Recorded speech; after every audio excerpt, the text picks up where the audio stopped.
napapansin sa iyong mga kapaligiran.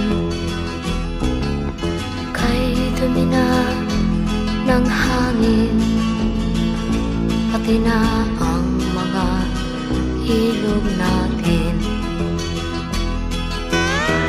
Hindi nga masamang pag-unlad at malayo-layo na rin ang ating narating.